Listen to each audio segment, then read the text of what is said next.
Savez-vous qu'Au revoir podcast se décline aussi au format newsletter sur la plateforme Substack? Une newsletter bimensuelle dans laquelle vous pourrez lire des portraits, des rencontres inédites, des articles thématiques et plein d'autres choses encore. J'en profite aussi pour vous annoncer que les épisodes mis en ligne entre 2020 et 2024 ne seront bientôt accessibles qu'aux personnes qui auront souscrit un abonnement à cette newsletter. Pour 10 € par mois ou 65 € par an, il y a même une réduction de moins 50% pendant encore quelques semaines. Vous aurez ainsi accès à plus de 100 heures de contenu. Vous recevrez directement dans votre boîte mail les lettres d'infos d'Au revoir podcast et puis vous aurez accès à toutes les archives des newsletters précédentes. Alors si Au revoir podcast vous aide à vous sentir moins seul ou vous permet de mieux accompagner le deuil périnatal en tant que proche ou professionnel, n'hésitez pas à souscrire à cet abonnement. C'est super important parce que ça permet de soutenir mon travail. Au revoir podcast est en effet entièrement indépendant et c'est un projet que je porte seul depuis 5 ans. Et puis pas de panique, chaque newsletter est accompagné d'un aperçu gratuit et vous aurez bientôt accès à un tout nouveau site internet avec plein de ressources en libre accès. Et puis la saison 5, à laquelle l'épisode que vous écoutez appartient, reste elle aussi gratuite. Maintenant, je n'ai plus qu'à vous souhaiter une belle écoute et vous remercier par avance pour votre soutien. Au revoir est un podcast consacré au deuil périnatal. Le deuil périnatal, c'est le fait de perdre son bébé durant la grossesse, au moment de l'accouchement, ou quelque temps après sa naissance. Par conséquent, les épisodes de ce podcast abordent des questions sensibles et douloureuses. Avec mes invités, nous parlerons notamment d'arrêt naturel de grossesse, d'interruption médicale de grossesse, de mort in utero, ou encore du décès d'un enfant quelques minutes, heures, jours ou semaines après sa naissance. Assurez-vous de pouvoir écouter cet épisode dans de bonnes conditions. Et surtout, n'oubliez pas. N'oubliez pas. Et surtout, n'oubliez pas. Dans le mot deuil, il y a certes le D De décès. mais il y a aussi le E d'espoir D'espoir. D'espoir. et le I. Qu'on retrouve dans le mot vie. Qu'on retrouve dans le mot. Qu'on retrouve dans le mot vie. je vous souhaite une bonne écoute.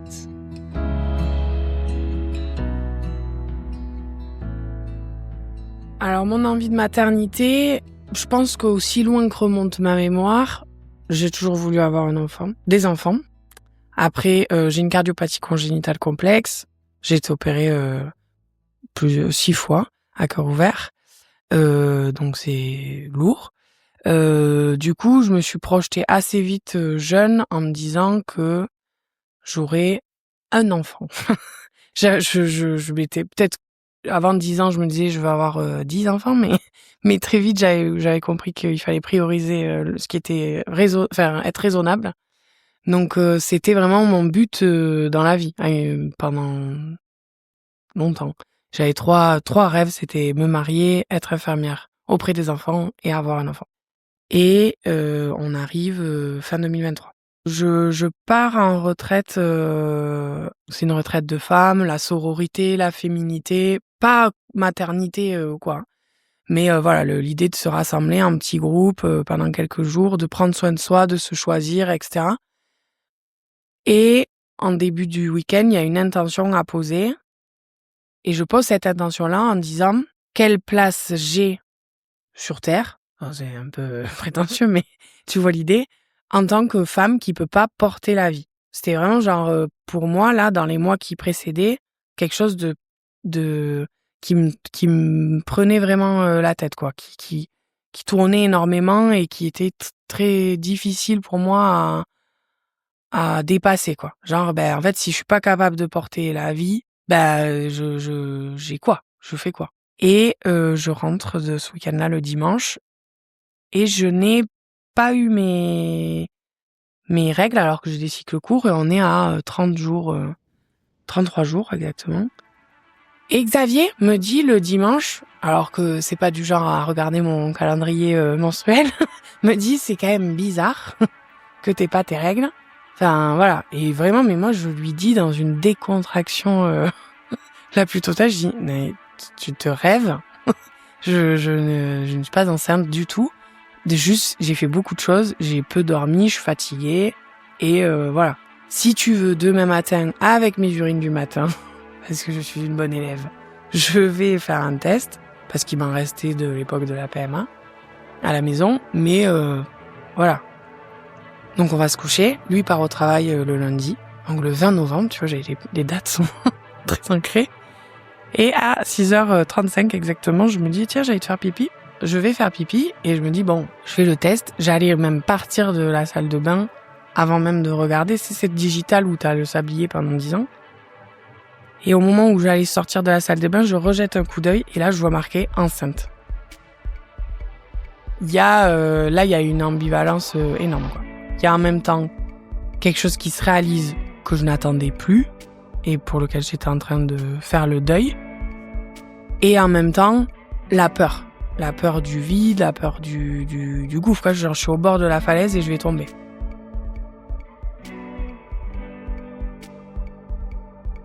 Il y a des désirs qui sont plus forts que tout. Plus forts que la science, plus forts que la médecine. Des désirs si profondément ancrés qu'ils défient la peur et les risques. Pour Jeanne, ce désir, c'était de devenir mère, être enceinte, attendre un bébé, donner la vie. Mais Jeanne a su dès le début que ça serait difficile parce que son cœur aurait du mal à supporter une grossesse. Malgré tout, il y a ce désir qui perdure, il y a cet espoir qui se renforce, et puis il y a cet amour si puissant qu'il donne envie de se projeter au-delà de la ligne d'horizon dessinée par les médecins. Rêver grand, ce n'est pas inconscient, c'est vital. Ce désir est immense donc, l'espoir considérable, mais il y a malheureusement des obstacles sur le chemin. Ce chemin vers la grossesse est sinueux, difficile à arpenter, il faut faire des concessions et c'est au moment où on commence à redessiner ses projets et à amorcer le deuil de porter la vie que survient le miracle. Alors Jeanne se sent comme au bord de la falaise, mais aussi inattendu qu'il soit, ce miracle, il est prodigieux, exceptionnel, inouï. Ce signe positif de la grossesse qui débute apparaît comme par magie. Ce signe positif qu'on n'attendait plus, ce signe positif dont on avait tant rêvé, est-ce le signe d'une intervention divine ? Non. Dans ce miracle, il y a seulement, je vous l'ai dit, de l'amour, de l'espoir et aussi une bonne dose de détermination pour continuer à déplacer des montagnes et tenter de gravir des sommets toujours plus hauts, tandis que le ventre s'arrondit. Oui, c'est bien un bébé que Jeanne attend et il est là, au creux d'elle, ce miracle. Mais les miracles, parfois, sont aussi fragiles qu'une étincelle. Ils sont brillants et resplendissants, ils vous éblouissent par leur intensité et leur éclat, ils vous illuminent et vous aident à voir dans l'obscurité, mais leur vie est courte, trop courte. Surtout quand leur venue au monde intervient trop tôt et que les obstacles à franchir sont immenses et dangereux. C'est donc l'histoire d'une étincelle prodigieuse que je vais vous raconter aujourd'hui. Un miracle dont la petite vie a été fugace, comme une étoile filante, mais une 30aine de minutes, ce n'est pas rien, c'est toute une vie. Et Jeanne, elle, sera maman toute sa vie grâce à ce miracle. Grâce à lui, grâce à Louis. Au revoir podcast, épisode 54. Jeanne, mon miracle s'appelle Louis. Dans cet épisode, c'est la voix de Jeanne que vous allez entendre. Jeanne vit dans le sud-ouest de la France avec son mari, Xavier, et Jeanne, qui est aujourd'hui trentenaire, elle a toujours voulu avoir un enfant. Sauf qu'elle présente une cardiopathie complexe, peu compatible avec la grossesse. Et ça, elle l'apprend en 2009, alors qu'elle est adolescente. Son cardiologue lui explique qu'il sera compliqué pour elle d'être enceinte. Seule une opération supplémentaire lui permettra d'envisager cela. Jeanne, elle est très déterminée. Et malgré son jeune âge, elle se dit qu'il faut la tenter, cette opération, et la faire dès maintenant. J'ai cet objectif-là, et donc, pour remplir cette case-là, il faut cette opération, donc, on m'opère. Alors, c'était pas que dans la prévision d'avoir un enfant. Le médecin, il le voit aussi parce que ça peut m'améliorer au quotidien, ça a un intérêt médical. Hein. Et donc, je me fais opérer en l'été 2010, alors que c'était pas un projet que j'avais demain, de tomber enceinte. Mais ça a été compliqué pour trouver un chirurgien qui voulait bien, puisque c'était ma 6e opération à ce moment-là. L'opération se passe bien et voilà, et je finis l'année qui suit, je suis en terminale, je passe mon bac et j'ai mon concours d'infirmière sans prépa. Je passe directement en 2012 en école d'infirmière. Donc on s'est rencontrés avec Xavier en 2015 via Tinder et on parle pendant quelques jours. On détermine de se rencontrer le mardi suivant. C'est à une époque, le mardi était notre jour de rencontre. Et avant ça, on échange et je lui dis, j'ai quand même un petit truc à te dire. Et donc, je lui dis, voilà, en fait, j'ai une cardiopathie congénitale, j'ai une cicatrice, j'ai un appareillage, j'ai aussi un défibrillateur cardiaque qui fait aussi pacemaker. Mais bon, voilà, je mène quand même une vie de jeune femme indépendante et dynamique. Mais voilà, je voulais te le dire avant. Et il me dit: «OK, pas de problème». Et je pense pas qu'on reparle vraiment de ma pathologie, ce jour-là, mais je crois que c'est le mardi d'après. On l'aborde à un moment donné, mais je me souviens, je lui refais le schéma que mon cardiologue m'avait fait, il y a quelques années et je lui dis, voilà, il y a un peu de contraintes, genre pour emprunter, peut-être pour avoir des enfants. Mais bon, on est à 2-3 semaines où on se connaît. Donc voilà, je dis quand même que c'est quelque chose qu'il faut prendre en compte quand tu me rencontres et si ça se poursuit. Mais même moi, à l'époque, j'ai pas la notion de tout ce qui va nous arriver. Et donc l'histoire se poursuit. Donc en 2017, ça fait déjà donc 3 ans qu'on est ensemble. On sait que là, qu'on veut être ensemble, qu'on est bien, et donc on avance, on emménage ensemble à Bordeaux et moi, ce désir-là, il est vraiment très fort. Xavier, lui, son truc, c'était: «Moi, avant de créer ma famille, je veux être propriétaire». Je lui dis: «OK, bon, on va acheter et puis après on va faire un bébé, mais quand même, je veux essayer de ratisser maintenant, OK, par quoi on va passer? Comment ça va se passer? Le jour où j'arrête la pilule, qu'est-ce qui se passe?» et cetera. Donc il m'accompagne en 2017 c'est la première fois qu'il m'accompagne à un rendez-vous avec mon cardiologue. Le rendez-vous se passe et à la fin, je dis: «Bah, voilà, c'est pas là dans le demain, mais si à un moment donné, on veut avoir un enfant, qu'est-ce qui se passe? Comment ça se fait?» Enfin, genre, j'arrête la pilule. Je savais déjà que j'avais des traitements. J'ai un traitement médical journalier. Je savais déjà que j'avais des traitements qui étaient tératogènes, c'est-à-dire contre-indiqués dans le cadre d'une grossesse. Donc, je me dis, ouais, ça se prépare quand même. Et là, le cardiologue me dit, moi, je pense que c'est pas une bonne idée. Je dis, OK. Il me dit, on n'est plus dans une époque où on dit oui ou non à une femme qui a une cardiopathie pour tomber enceinte. Parce que à une époque où on disait oui ou non, il y en a qui on disait oui, qui l'ont fait et pour qui ça s'est pas bien passé, d'autres à qui on disait non, qui l'ont fait quand même et pour qui ça s'est très bien passé. Donc nous, on est dans cette démarche de te dire, voilà, ça, c'est la réalité médicale que tu as, voici les risques que tu prends pour toi, pour le bébé, et nous, on va t'accompagner. Moi, je suis confrontée à ma maladie depuis toujours, mais Xavier, je pense qu'il prend 3 TGV. Lui, même s'il est dans mon quotidien, qu'il est avec moi, c'est une autre dimension quand même qui apparaît. Et très vite, il y a cette anxiété qu'il m'arrive quelque chose. Ça, je pense, c'est là le point de départ pour Xavier. Parce qu'avant, dans notre quotidien, c'est pas hyper impactant. Bon, OK, j'ai une cicatrice, il y a des choses que je peux pas faire, mais c'est pas un sujet au quotidien. Là, je prends une claque, mais je l'intériorise parce que j'ai pas trop envie de montrer que je sens que ça va être compliqué. Parce que j'ai pas non plus envie de montrer trop mon anxiété pour pas non plus démoraliser totalement Xavier. Et j'ai cette ambivalence où en fait j'en montre peu, donc finalement j'ai peu de soutien et donc j'ai cette colère des fois qu'on n'admette pas que ouais, pour moi vraiment c'est genre le but de ma vie qui est en train de s'étioler et je commence à porter cette culpabilité là dans le couple qui n'est pas du tout induite par Xavier, hein, au contraire. Lui, dès ce moment-là, il me dit, mais tu sais, Jeanne, même si c'est que toi et moi, c'est OK. Et moi, à l'époque, je pouvais lui répondre, oui, moi aussi.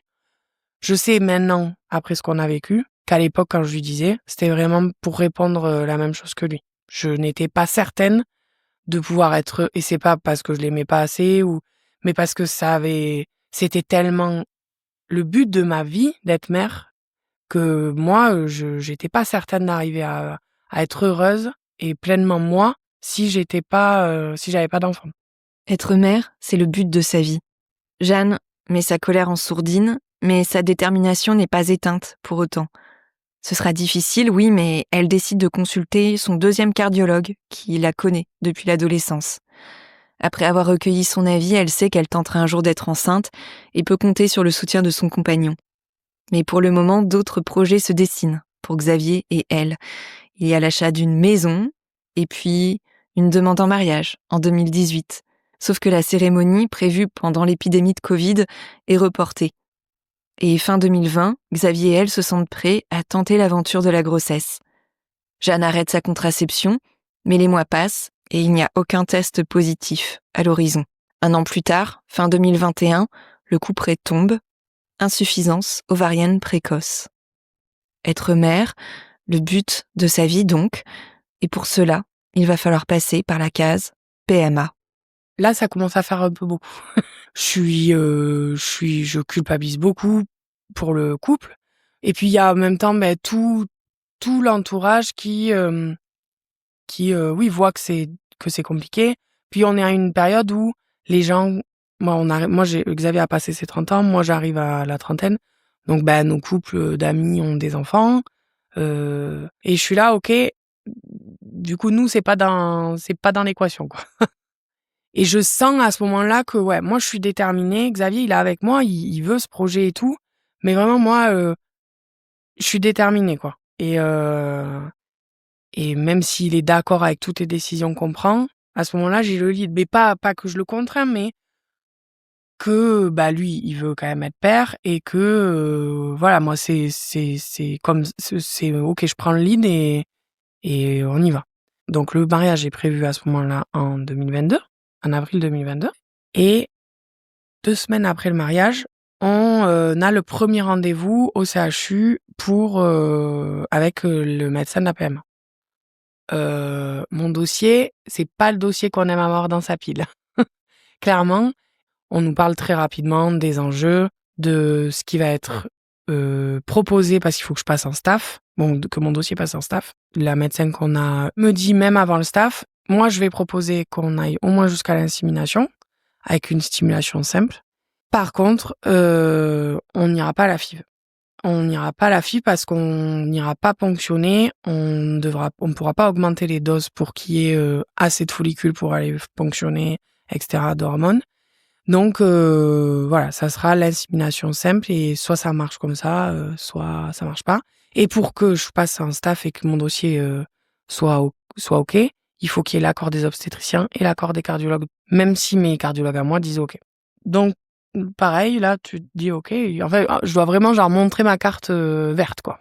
Ma carte de passage pour dire t'as le droit, en fait, d'essayer d'être maman. Voilà, c'était ça l'idée, moi, que je ressentais. Donc là, tout est vraiment très médicalisé. On a le rendez-vous avec l'obstétricien qui est affreux. Mais en vrai, on passe le rendez-vous à entendre risque de mort maternelle, risque de mort fétale, hémorragie, que des termes. Et donc, j'ai Xavier à côté de moi qui se liquéfie, qui en vrai, je pense, a déjà entendu ça, mais autrement. Parce que moi, j'en parle et moi, je lui cache pas. Et mes cardiologues l'ont pas caché. C'était pas non plus genre, oui, on va le faire et ça va super bien se passer, Jeanne. Il y avait cette notion-là avec mes cardios, mais c'est notre relation. Ils me connaissent depuis 30 ans. Là, on est face à quelqu'un où je suis un numéro et on m'explique les risques. Et il y a des moments où il s'adresse même qu'à Xavier en disant, voilà, si au cours de l'assimilation, il y a une grossesse gémellaire qui apparaît, il y aura une réduction embryonnaire. Et c'est pas négociable, en fait. Il faudra, à ce moment-là, raisonner votre femme. Parce que notre priorité, ça sera toujours la maman. Il a une peur terrible de me perdre. Et puis plus les rendez-vous arrivent et plus ce qu'on nous dit arrive, plus il prend encore plus conscience que la réalité va quand même être compliquée. Et finalement, tout le monde donne son accord. Mais j'ai plutôt l'impression que c'est genre, on donne l'accord, en vrai, ça va pas marcher. Ou au pire, ça va pas aller loin. Donc, ok, on le donne. Et moi, vraiment, je le ressens comme ça, quoi. Ok, vous avez la carte verte, mais de toute façon, ça va pas le faire. Et ça le fait pas. Et arrivé en janvier, Xavier exprime vraiment, même si au fond, je le savais avant, il dit, moi, je veux avoir un enfant, mais là, maintenant, j'ai peur que tu tombes enceinte, en fait. Après avoir entendu tout ça, j'ai peur que tu tombes enceinte et qu'il t'arrive quelque chose. Et ça, je peux pas l'ignorer. Un bébé, oui, mais pas à n'importe quel prix. Face aux appréhensions de Xavier et après les échecs de la PMA, Jeanne commence à se renseigner. Comment les femmes, qui souffrent comme elle d'une cardiopathie complexe, sont-elles devenues mères ? Alors elle écume le Forum de Petits Cœurs de Beurre, une association dont le but est d'améliorer la prise en charge des personnes nées avec une malformation cardiaque. Et là, c'est la révélation, la rencontre, qui va lui permettre d'y voir plus clair. Jeanne entre en contact avec une femme devenue maman grâce à l'adoption. Et si emprunter ce chemin, prendre cet itinéraire bis, était le moyen pour arriver à destination tout en préservant sa santé. Et quand je raconte cette histoire à Xavier, c'est, je vois vraiment son visage se transcender, quoi. On dit, ok, on arrête la PMA et on va vers le projet d'adoption. C'est pas une voie de garage du tout, aller dans l'adoption. Mais oui, c'est porté plus là, du coup, par Xavier initialement parce que c'est aussi faire le deuil de la grossesse que j'imagine depuis toujours, de c'est pas tellement la biologie. C'est pas du tout ça, moi, qui me faisait peur ou quoi que ce soit. C'était, voilà, le ventre rond, tout ça et donc il y a ce travail-là qui s'enclenche et puis il y a l'apaisement autour de nous, quoi. Parce que, bah oui, moi, toute ma famille a peur et la seule personne à vraiment l'exprimer, c'est mon frère, à dire, moi, je veux pas que tu tombes enceinte, quoi. Je veux pas j'ai besoin de ma petite sœur. Et donc quand on va dans l'adoption, c'est une super nouvelle, quoi. Pour nous aussi, on est très heureux. Mais moi, c'est plus ambivalent dans le sens où je suis très heureuse du choix qu'on fait et c'est pas une contrainte ou un second choix tout pourri, pas du tout. Mais c'est aussi renoncer à quelque chose. Et donc quand tout le monde est heureux, moi je suis un peu là en mode oui, alors c'est très bien et tout, mais à l'intérieur je crie un peu, quoi. Donc les mois se passent, on fait la réunion d'information, on passe l'été, etc. Et on arrive fin 2023. Je pars en retraite, c'est une retraite de femmes, la sororité, la féminité, pas maternité ou quoi. Mais voilà, l'idée de se rassembler en petits groupes pendant quelques jours, de prendre soin de soi, de se choisir, etc. Et en début du week-end, il y a une intention à poser. Et je pose cette intention-là en disant quelle place j'ai sur Terre. Alors, c'est un peu prétentieux, mais tu vois l'idée.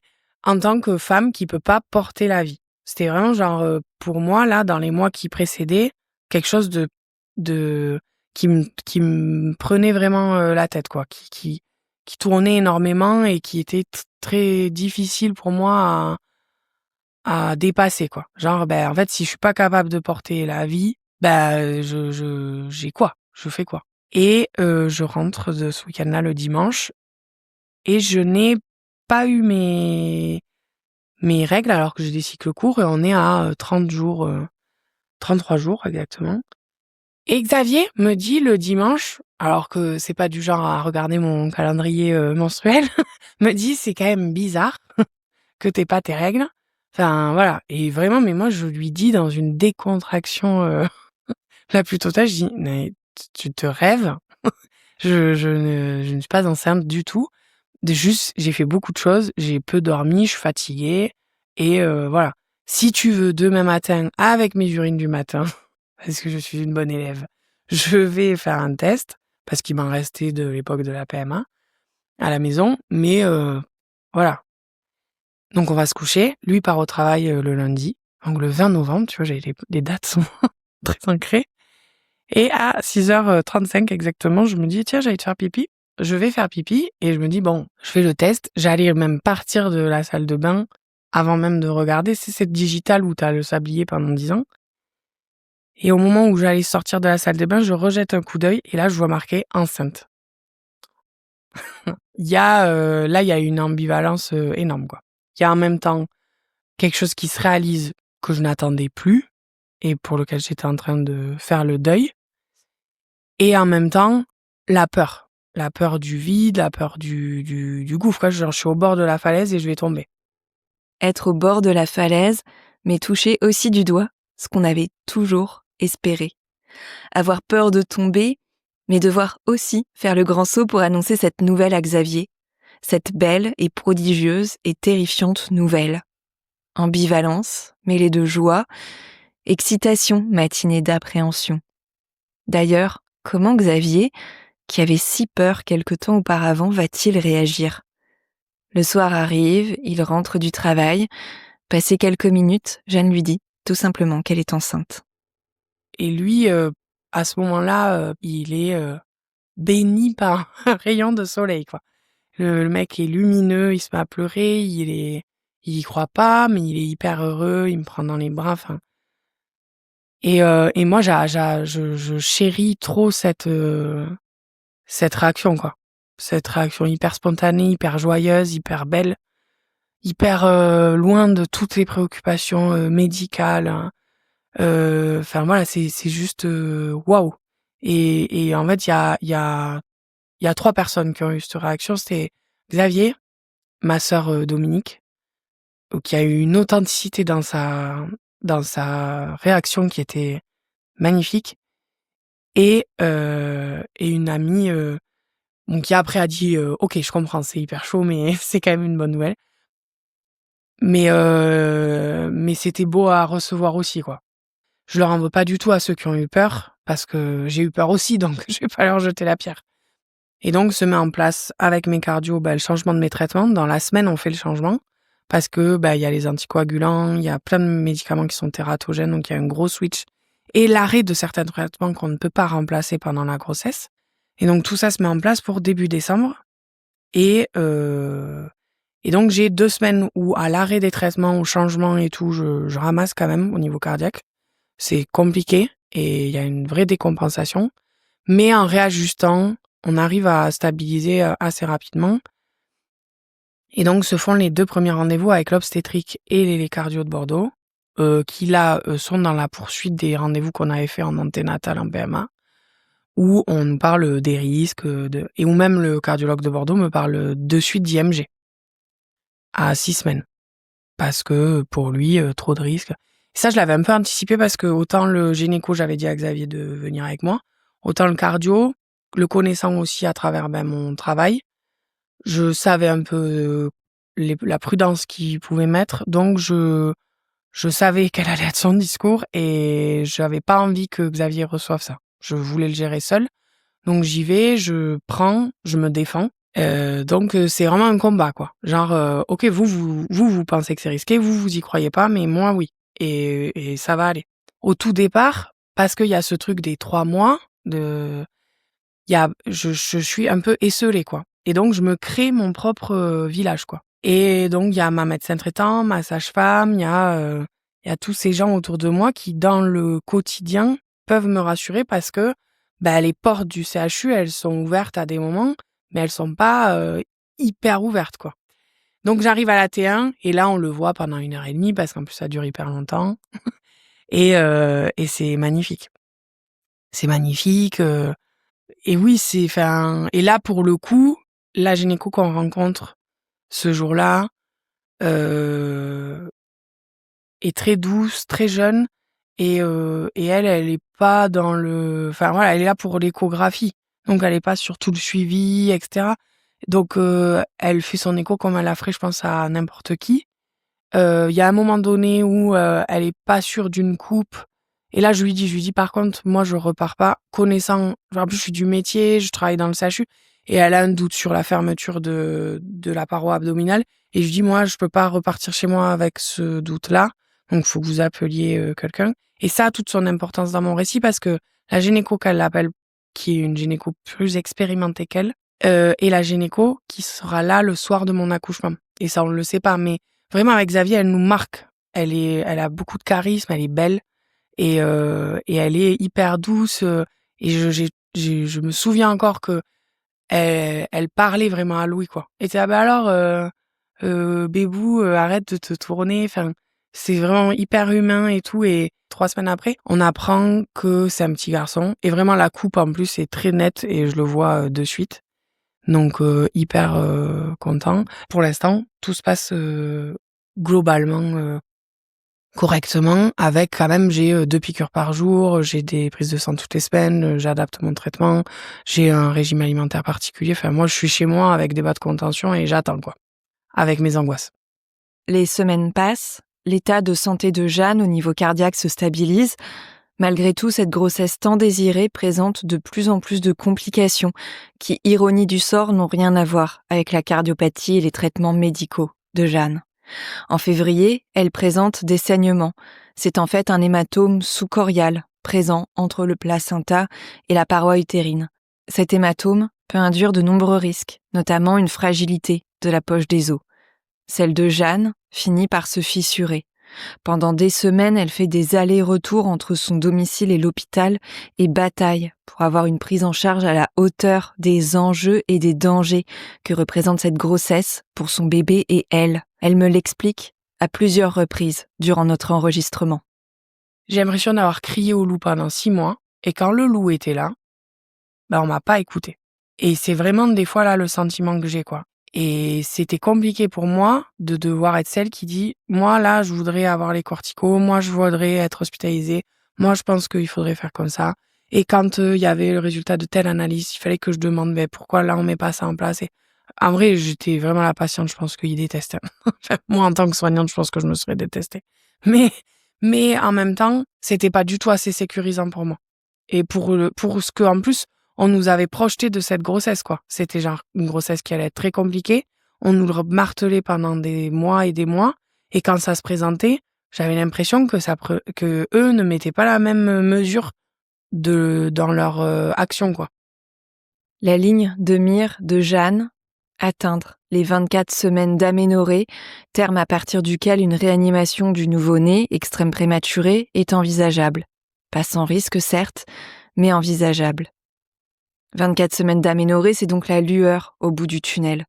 Et c'est justement au moment où Jeanne atteint ce terme qu'elle est enfin hospitalisée préventivement, après des semaines d'incertitude et la peur que quelque chose ne dérape, que tout bascule. Nous sommes au tout début du mois d'avril 2024.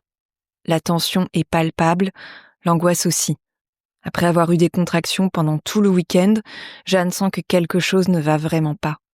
Le dimanche soir, sa poche des os se rompt et 24 heures plus tard, après la visite des médecins, tout s'accélère brutalement. Le bébé est en siège et s'il naît, il sera extrême prématuré. La néonatologie, Jeanne la connaît bien en tant qu'infirmière en réanimation pédiatrique. Mais c'est encore autre chose quand c'est de son propre bébé qu'il s'agit, de son petit garçon que Xavier et elle ont décidé de prénommer Louis. Et Xavier, justement, s'apprête quant à lui à entrer dans un monde qui lui est complètement inconnu, avec la peur en plus que l'accouchement ne devienne un danger pour la vie de Jeanne. Et en même temps, avec du recul, je pense que je prends pas conscience à ce moment-là de ce que porte Xavier en termes de peur. Et vice-versa, je pense que moi, je pense beaucoup pour pas montrer que je suis terrorisée, en vrai. Quelques mois après le décès de Louis, j'ai relu des messages qu'on avait écrits à nos proches pendant ce week-end-là. Et en fait, je vois dans nos messages toute l'inquiétude qu'on avait, mais qu'on dissimulait.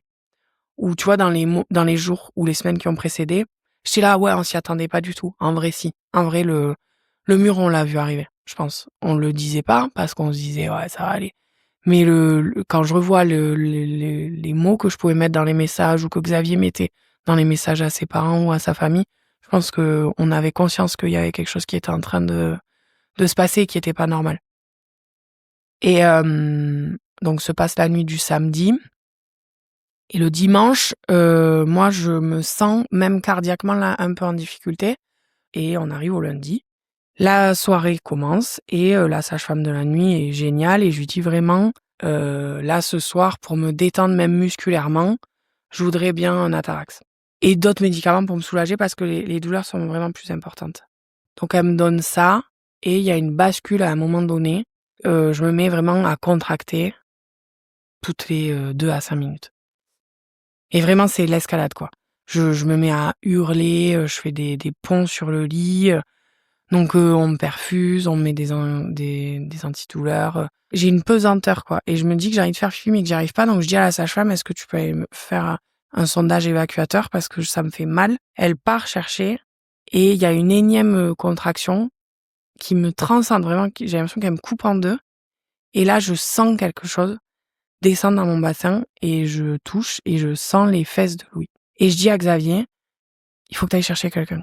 Et vraiment je ne bouge plus. Je suis sur le lit et je deviens tout d'un coup hyper calme et elle arrive et donc là, elle appelle devant moi en disant elle est en train d'accoucher pour redescendre au bloc. Il est 23h24. On arrive au bloc à 23h30 et Louis naît à 23h32. Donc c'est allé très vite. Il y a toute cette scène où on part dans le couloir enfin voilà et vraiment moi je ne bouge pas. Mon objectif c'est qu'il sorte vite et bien. Quand on arrive dans l'ascenseur, il y a cette gynéco dont je parlais tout à l'heure, qu'on avait rencontrée à la T1, qui est dans l'ascenseur et qui monte sur le lit pour soutenir en fait les fesses de Louis. Et on arrive dans le bloc, tout s'installe et là c'est le balai quoi que moi je connais même en réa quoi. Tout s'installe hyper vite et moi-même je sens que je me dissocie un peu. Quand j'arrive, je me dis il faut que vous m'aidiez à me déplacer, je vais pas arriver à me déplacer sur la table. Je pense qu'il faut me scoper, prenez ma tension. Enfin, genre, je leur donne presque des instructions, quoi. La meuf dans l'hyper-contrôle. Et on me relève les jambes, mais je comprends que je dois essayer de pousser, donc je me mets à pousser. Et donc tout ça sans aucun antidouleur. Et Louis naît, il s'en va. Elle me dit qu'il est vivant. Et il est vivant quand il naît. Et Jeanne, quant à elle, ne va pas bien. Elle perd énormément de sang et il faut vite l'endormir. Anesthésie générale, cette anesthésie qu'on ne souhaitait pas lui infliger compte tenu de son état de santé, et puis blackout. Mais que se passe-t-il pendant ces quelques dizaines de minutes que dure l'anesthésie, puis le réveil? Louis est vivant. Et là, c'est le balai des pédiatres, des puéricultrices, parce qu'il va falloir aider ce petit bébé à respirer et à vivre malgré l'immaturité de tous ses organes vitaux. C'est ça, l'extrême prématurité. Louis est vivant, mais les obstacles qui se présentent devant lui sont tellement immenses que toute la force du monde ne permettrait pas de les surmonter. Pendant une trentaine de minutes, les soignants vont tout faire pour le sauver. 30 minutes, c'est à la fois long et court. 30 minutes, c'est ce qu'a duré toute la vie de Louis. Et ça, Jeanne l'apprend au moment où elle se réveille et qu'elle rencontre le regard de la gynécologue. Et ma première question à ce moment-là, c'est... Et ça, je m'en veux de cette question-là. Mais en fait, je me dis, c'était pas vraiment une question, c'est juste j'attendais une validation parce que je le savais. Je lui dis, il est mort. Et elle me fait un signe de la tête. Très vite, je me dis, là vraiment, il faut que tu te maîtrises. Parce que là, tu vas sortir du bloc et Xavier, il t'attend derrière la porte. Donc, il faut que tu sois là pour lui, quoi. Et on se retrouve. Il est effondré. Bien sûr que je pleure, mais pendant des mois, par exemple, je m'en suis voulu de genre pas hurler. Tu vois, de pas avoir hurlé à ce moment-là. De pas avoir hurlé de désespoir et tout. Même encore maintenant, j'arrive pas à mettre un mot sur ce qu'on a ressenti à ce moment-là, je pense. Je pense que lui a été vraiment profondément soulagé de me retrouver. Parce que lui, dans le couloir, il attend. En fait, Louis est né à 23h32, il est décédé à minuit 1. Alors, c'est 2 jours différents et j'adore dire qu'il est né le 8 et décédé le 9. En vrai, il y a que 29 minutes et je le sais. Mais pour moi, c'est hyper important. Parce que son anniversaire n'est pas le jour de sa mort. Et Et donc pendant ce temps-là, Xavier, il était devant la salle de bloc et on lui disait que moi, on m'endormait pour une hémorragie, que Louis était en train d'être réanimé. Il a eu 29 minutes ou un peu plus le temps que je me réveille, quoi. Où il se dit, là, je vais repartir seul. En fait, ce dont il a peur depuis 2017, c'est en train d'arriver. C'est-à-dire que je perds mon fils, mais je perds aussi ma femme. Et c'est affreux. On se dit qu'on s'aime, on se dit qu'on est heureux de l'avoir connu, de l'avoir vécu, on est heureux d'être parents, parce qu'on dès cet instant-là, on est parents. Et même pendant les 6 mois qui ont passé, ça a été 6 mois extraordinaires. Ça a été, là, j'ai décrit tout le côté hyper sombre, hyper dur, mais ça a été 6 mois, on lui parlait tous les jours, moi j'écoutais des musiques avec lui, Xavier me massait le ventre tous les soirs, donc on s'est dit ça, les premiers instants, et puis après on l'a rencontré. On a passé plusieurs heures avec lui, tous les 3. Moi, mes premiers mots à Louis, c'était que j'étais désolée.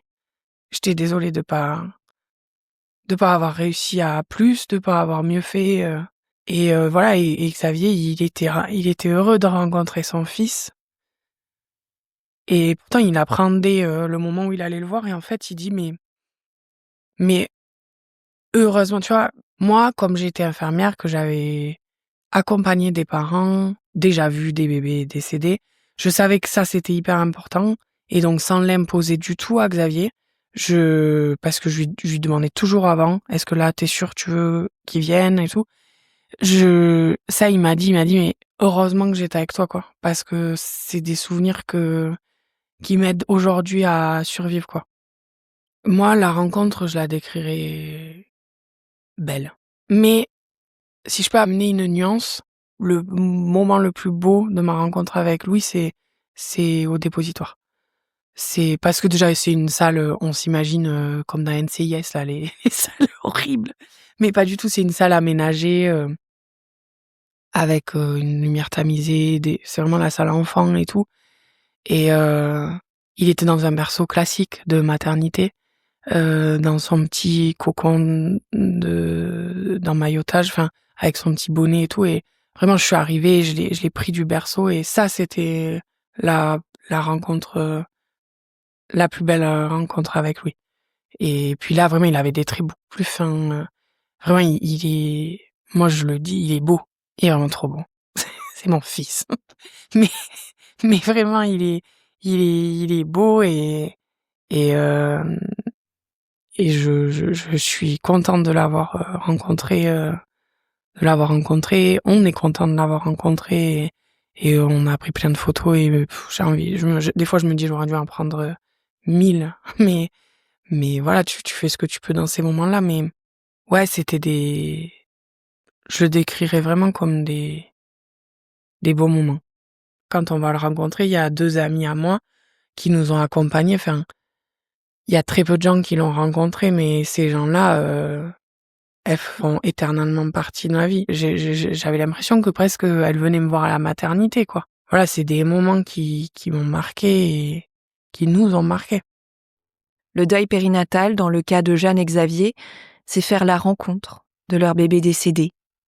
C'est réaliser que les miracles existent, mais aussi beaux et puissants soient-ils, ces miracles amènent aussi leur lot de douleur, de chagrin et de tristesse. C'est être ému et heureux de porter son enfant dans ses bras, tout en ayant conscience que ces moments ne pourront pas se renouveler. C'est devoir aussi annoncer aux proches que Jeanne a accouché, mais que Louis n'est plus là. On essayait vraiment d'être déjà dans une résilience décuplée, et surtout on avait cette volonté moi, et ça c'est de toujours, même à travers ma maladie, de prendre soin de l'autre, avant de prendre soin de moi. C'était genre, en vrai ça va être cataclysmique pour eux aussi, que ça soit de mon côté, du sien, de tous les côtés, ça va être affreux, donc il faut qu'on montre qu'on n'est pas au fond du gouffre. Et après, on avait décidé par exemple de faire la fermeture du cercueil la veille de la cérémonie, donc toute ma famille n'était pas arrivée, etc. Mais tu vois, la rencontre de Louis avec ma sœur Dominique et et ma meilleure amie. Elles étaient tellement, encore une fois, spontanées. J'avais l'impression que presque elles venaient me voir à la maternité, quoi. Ça restait un bon moment. Alors que voilà, il y avait le cercueil à côté, enfin, il était dans mes bras, mais et c'est des c'est des moments qui déjà ont soudé des choses qui, je pense, ne s'effaceront jamais, comme au dépositoire. Quand on va le rencontrer, il y a 2 amis à moi qui nous ont accompagnés. Enfin, il y a très peu de gens qui l'ont rencontré, mais ces gens-là, ils feront éternellement partie de ma vie. Et même ceux qui l'ont pas rencontré, aussi, hein. Mais enfin, voilà, c'est des moments qui ont été très importants et qui nous ont aidés à survivre au début. Et puis après, il y a l'après. Et donc, dans un esprit de bienveillance, on nous dit très rapidement mais tu sais, Louis, parce que pendant la grossesse, il y avait un peu ce truc un peu mystique, tu sais, genre mais il est arrivé alors que vous aviez renoncé et il est là et ton cœur il va bien. Et donc, on me dit très rapidement tu sais, peut-être que Louis, il a fait ça pour te sauver toi, en fait.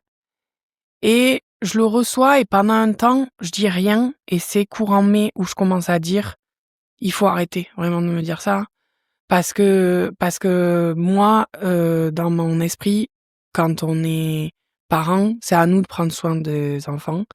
Et là, m'expliquer que Louis, pour me préserver, il a décidé de naître et de mourir, c'est horrible. En termes de culpabilité, c'était affreux. Les gens ne se rendaient pas compte qu'en disant ça, moi, ça m'évoquait ça, mais pour moi, c'était trop douloureux à recevoir, quoi. Donc j'ai dit: faut pas faire ça. Faut arrêter, s'il vous plaît». Et et donc on a traversé vraiment, il y a eu, début d'été, fin d'été, où, il y a eu beaucoup de colère, chez l'un et chez l'autre, parce que on n'a pas compris certaines réactions, on n'a pas accepté certaines maladresses. C'était mon grand combat et ma grande souffrance pendant l'été, c'était faire reconnaître au monde que je suis la mère de Louis, qu'il a existé et que ça, on peut pas me l'enlever, quoi. Et il y a des moments où les gens, par leur projection, par leur, vécu personnel, angoisse ou autre, ils le remettaient en cause. C'était pas méchant, hein, mais ils le remettaient en cause dans le sens où, bah, non, là, en 2024, tu fêtes pas ta première fête des mères, par exemple. Tu vois? Je sais que c'était pas méchant, mais parce que pour eux, c'était des très proches, ils disaient: «Ben, tu fêteras ta fête des mères quand tu auras ton enfant près de toi». Et en fait, je peux comprendre ça, la projection, mais moi, j'étais là, mais j'ai pas à prouver que Louis existe, quoi, enfin, et a existé et qu'il est mon fils. Et je pense que c'était aussi plus simple d'être en colère contre ça, que contre la réalité qui était en train qui se dévoilait à nous, quoi. C'est-à-dire qu'il était plus là et que ça, c'était un fait, ignoble, quoi. Heu, donc il y a ceux qui ont été là et qui le sont encore. Il y a ceux qui ont été là et qui après, par aussi leurs propres angoisses, leurs propres difficultés dans ce qu'on a traversé, voilà, il y a sur ce sujet-là, en tout cas, il y a toujours de la bienveillance, mais il y a une distance dans les échanges, en tout cas, concernant, le décès de Louis et c'est OK. Il y a ceux qui, au départ, on a manqué d'eux et qui après, on a pu, les retrouver et au contraire créer des choses aussi très fortes. Et puis après, il y a ceux qui ont pas su, pas pu et qui le peuvent toujours pas et j'ai pu être en colère, je suis plus du tout en colère. Juste, s'il y a une chose que je peux dire du deuil que je traverse encore, hein, et que je traverserai, je pense, toute ma vie, mais c'est que ça m'a permise d'être des fois plus pondérée et surtout d'être en paix avec certaines situations, quoi. C'est notre histoire, à Xavier, Louis et moi. Et il faut savoir prendre soin de cette histoire nous-mêmes et prendre soin de nous, nous-mêmes. Ça veut pas dire qu'on n'a pas de gens pour nous épauler ou nous entourer, mais on peut pas demander aux gens de porter cette histoire. Et donc, arrivé la fin d'année, j'ai commencé OK, en fait, me choisir moi, choisir ma famille et ma famille, c'est Moi, Xavier et Louis. Et j'avais plus besoin de l'approbation des gens pour valider le fait que oui, je suis sa maman, que oui, ce que j'ai vécu, c'était compliqué. Et donc, j'ai appris à, genre, éplucher l'oignon et m'enlever de ces injonctions. De ces injonctions à pas en parler trop, à pas... En fait, j'en parle différemment parce qu'à une époque, pour en parler, j'en parlais, même j'étais un peu trash. Vraiment. J'y allais comme je peux faire avec ma maladie et tout. Je me suis jamais préservée, même moi-même. Hein. Mais du coup, des fois, pour impacter, parce que je trouvais que mon entourage était pas assez réactif dans ce qu'on traversait, j'en parlais sous forme de l'humour ou de phrases bien placées ou de choses comme ça. C'était trash, je pense, à recevoir. Vraiment. Et donc, ça, j'ai arrêté. J'ai plus envie, en tout cas, de fonctionner comme ça. C'est long, un deuil. Si beaucoup de personnes pensent que le chagrin suite à la perte d'un bébé ne dure que peu de temps, eh bien non. C'est long, un deuil périnatal. Ça dure toute une vie. Jeanne peut compter sur le soutien précieux de ses proches, sur la présence de la famille de Xavier, mais il n'empêche que dans les premiers temps, quand on débute ce deuil, on passe par de nombreuses phases. On découvre aussi des émotions, des sentiments qu'on n'avait jamais explorés si intensément. J'ai parlé du chagrin, mais il y a aussi tout le reste qui va avec. La colère, par exemple, comme Jeanne l'a déjà dit. Et puis, il y a ce qu'on met en place pour pouvoir tout simplement survivre après le décès de son enfant. Et pour survivre à ce déferlement qui s'abattait sur elle, elle n'a pas hésité, Jeanne, à revêtir les atours de la mère endeuillée forte, courageuse.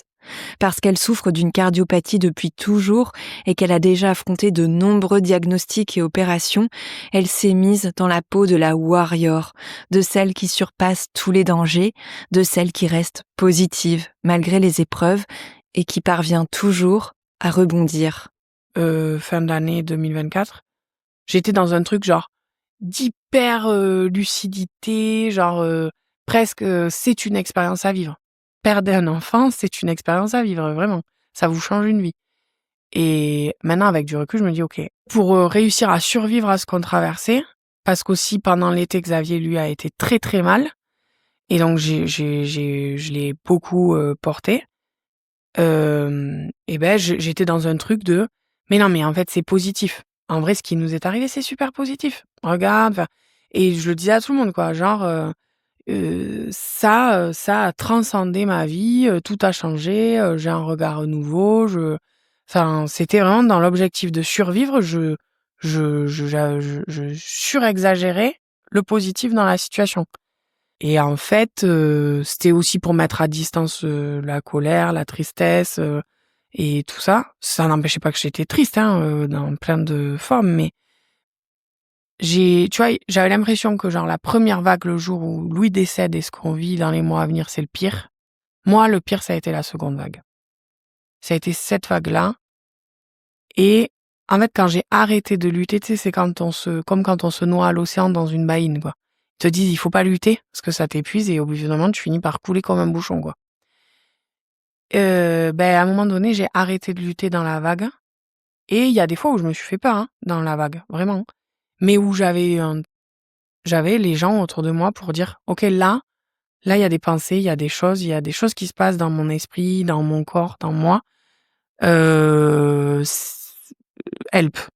Et le fait de parler, d'avoir cette ouverture-là et ce cocon-là avec Xavier, ça m'a permis de tenir le cap, quoi. Louis, il n'y a pas une heure où je pense pas à lui. Il n'y a pas, j'allais pas dire une minute parce que ça serait faux, mais il n'y a pas une heure où je pense pas à lui, même juste en voyant mon tatouage, par exemple. Louis, il est avec moi tout le temps et en même temps, je le sacralise pas non plus. Tu vois, c'est pas le truc un peu mystique, etc. Mais ça, c'est ok pour moi et du coup, j'avance là-dedans. Alors, il y a encore des moments où je tombe, il y a encore des moments où on tombe, il y a encore des moments où il y a d'autres vagues et où ça. Mais maintenant, j'ai appris à ne plus lutter. J'ai un gros stress post-traumatique, j'ai des réminiscences, j'ai j'ai des angoisses, j'ai des insomnies. Mais voilà, j'accepte. Tu vois, en ce moment, je m'endors que à 2 heures du matin et je fais 6 heures par nuit. Et c'est comme ça. Et je vais pas lutter. Et il y a des moments où je vais prendre une journée pour vraiment me reposer. Parce que physiquement, j'en ai besoin. Et même au niveau de ma cardiopathie, il faut quand même que j'ai du repos. Mais voilà, j'essaie de ça, lâcher prise. Alors, il y a des moments où je suis aussi dans l'hyper-contrôle sur d'autres choses. Hein. Mais voilà, j'ai cette distance-là et je pense que ça remanie, en vrai, le deuil périnatal, et ça, beaucoup de tes invités l'ont dit, ça remanie tout, en vrai. Ça remanie souvent ton avenir pro, ton couple, ta vie de famille et ta vie de relation familiale, amicale et autres. Et finalement, des fois, tu te rends compte que toi, en changeant, les gens sont pas toujours prêts à ce que tu changes. Et sont même des fois, genre, s'il y a ce changement-là, c'est qu'en fait, elle va pas bien, quoi, tu vois.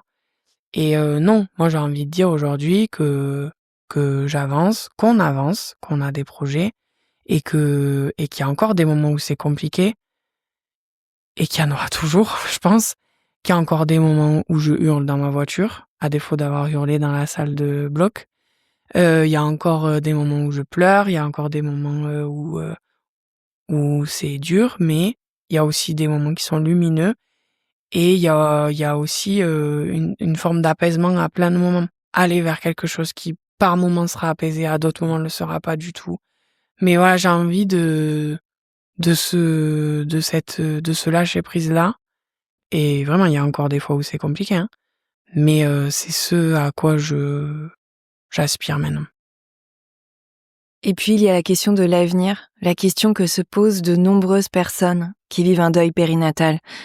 Y aura-t-il une autre grossesse ? Le deuil de la grossesse, Jeanne l'avait déjà amorcé avant de découvrir qu'elle était enceinte. Sauf que quelques années plus tard, les choses ont changé. Elle ne portera plus la vie, mais Xavier et elle sont parents.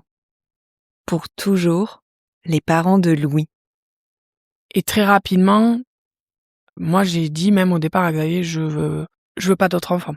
Après, j'ai dit si, je veux un autre enfant, mais je veux pas retomber enceinte. Pour le coup, lui, Xavier, c'était, j'ai trop peur de revivre la même chose, de qu'il t'arrive quelque chose. Enfin, voilà, l'angoisse qu'il a eue cette nuit-là, et pendant 6 mois, parce qu'en vrai, pendant 6 mois, ça a été pareil. Tu vois, même 14 mois après maintenant, Xavier, si à la télé ou dans un film, il y a un accouchement, il doit sortir de la pièce. Il est encore profondément traumatisé. Parce que des gens peuvent dire oui, mais si elle veut retomber enceinte et tout, Xavier dit non, elle veut pas déjà. Enfin, on est d'accord sur ça. Et il dit en plus, si même un jour elle retombe enceinte, au pire, ça serait pas avec moi.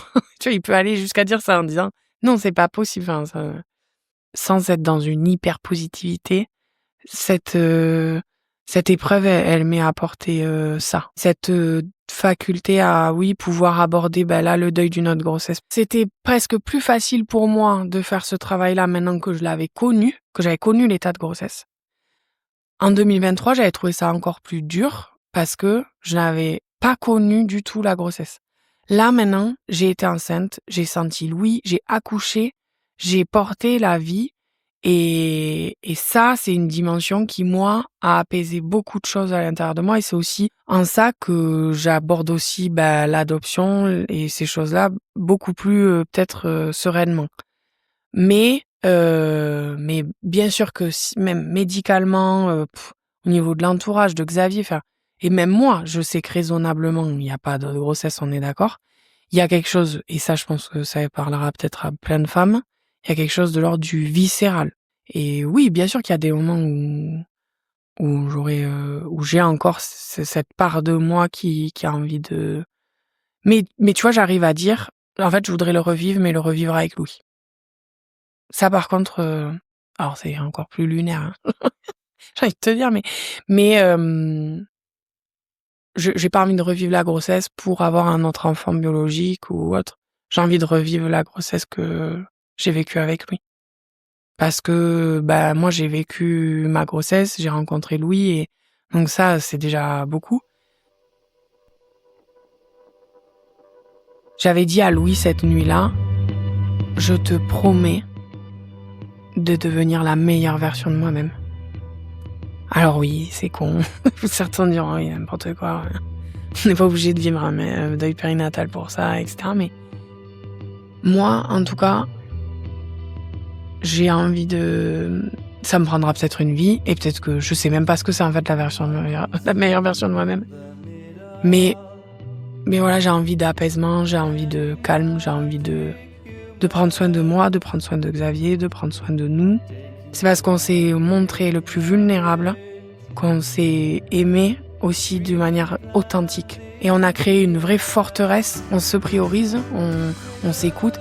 Et dans le deuil, on a eu plein de fois où en vrai, on n'était pas au même endroit, au même moment, où on était en colère contre la vie à des moments différents, et où un médecin avait dit, vous savez, vous n'avez pas connu Louis de la même manière, même dans l'expérience que vous avez vécue, parce que moi je l'ai porté, Xavier non, etc.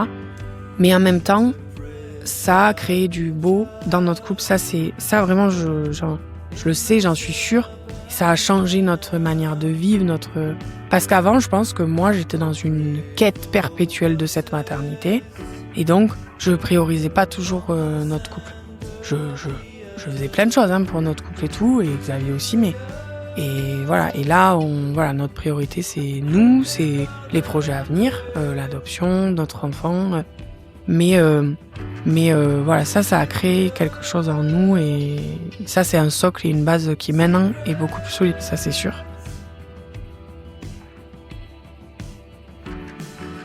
L'histoire de Louis, Jeanne et Xavier touche à sa fin.